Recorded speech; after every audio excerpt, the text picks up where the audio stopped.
What's up, guys? I want to go over today something I learned some time back about pest control for the garden. And if anybody's gardened or farmed for a while, they've probably all run into this where you spend all summer, all spring and all summer working on these plants, babying them, taking care of them every day, and then one day you come out and they've just been ravaged by insects, bugs, and they've just chewed through them and just completely taken them out. And it's completely disheartening when that happens, when you've put so much work into them. So there are many methods of going about this to get rid of them, and I've tried plenty. Now, what we would see is the conventional way, unfortunately, would be to spray pesticides and herbicides on our plants. But I don't want to introduce any kind of chemicals into my garden. I've never gardened that way, and I don't want to start today. I don't want to mess up the ecosystem. I also don't want to mess up the soil, okay, that I've worked really hard on for years. So I've heard of natural ways, and I've tried a lot of them. You've probably heard about getting Dawn dish soap and spraying that onto your plants. Neem oil. There are several things, but this is what I found the best, okay, that doesn't require really any manual labor, I guess you could say. I guess you could go out there and start picking the pest off your plants one by one, but I really don't have time for that. I don't know too many people that do. So this is the first thing that I do. And of course, when you go out to an Amish farm or their properties, you will see these everywhere, okay? And I'm gonna try to show you the best I can, but these are Purple Martin gourds. You've probably also seen Purple Martin houses a lot of places as well. And what the Purple Martins do, it's a bird, of course, and they come and they're very good at getting all these flying insects, right? So if you don't want mosquitoes, things like that on your property in your garden, they're very good at controlling that, okay? The other,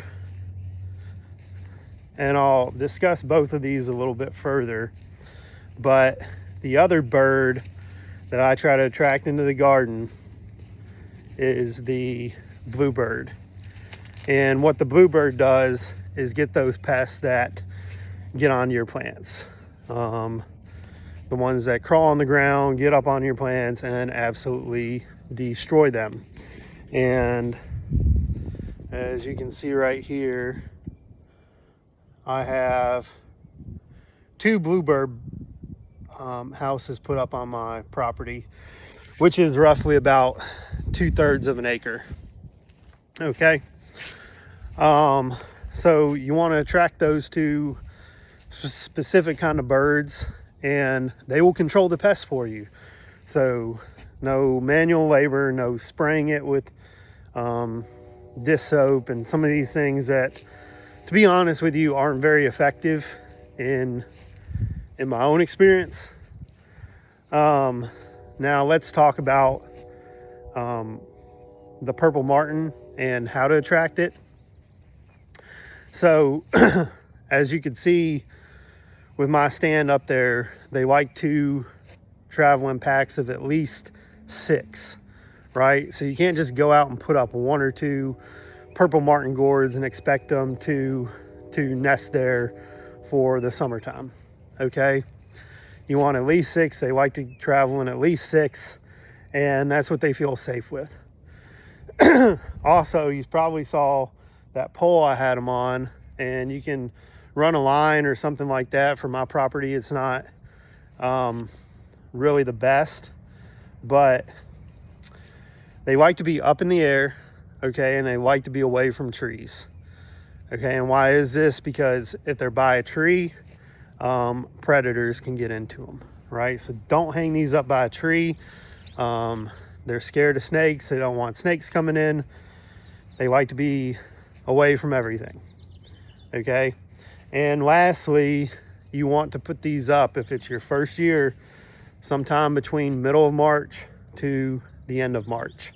So you might not put them up this year. That's okay. You can put up your bluebird houses like right away, and wait till next year. But they like to be put up between the middle of March and the end of March, quite frankly, because that's when they migrate in and the scouts will come in to find new homes. Okay, and they'll find them during this time, and then they'll start to migrate in and nest there, and then you'll have them all spring and all summer before they migrate away again. And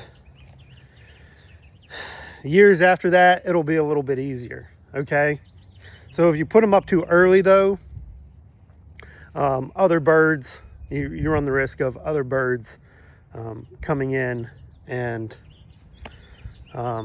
nesting in those gourds, and not the purple martins. So like I said before, if you've had them before, you have a little bit more leeway on the dates that you put them up, but first year, middle of March to end of March. Okay, let's talk about the bluebirds real quick. That's another one where, again, you don't want to come in and, like, I have 2 on my property, and if I did more than that, if let's say I put like 7 or 8 up here, it would be too much competition for them, right? There wouldn't be enough insects for them to live off of, and they would say, I don't want to stay around here. There's too much competition. I'm not going to get what I need out of this. I'm going to find another place to go. So the timing of putting those up, I mean, you can pretty much keep those up year round. So you can put those up now, or a couple weeks from now, or whenever best suits you. But those are the bluebirds. Again, they'll come in, get those insects that are camping out on your plants in your garden and things like that. So you can do this lots of different ways. This is just the way that I do it.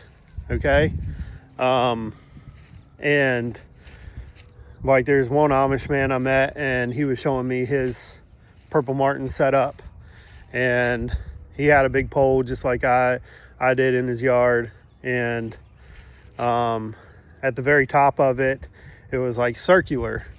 And he said, you know what that is? And I said, no, I don't. And he said, well, that's the old casing for a to hold up a satellite dish, right?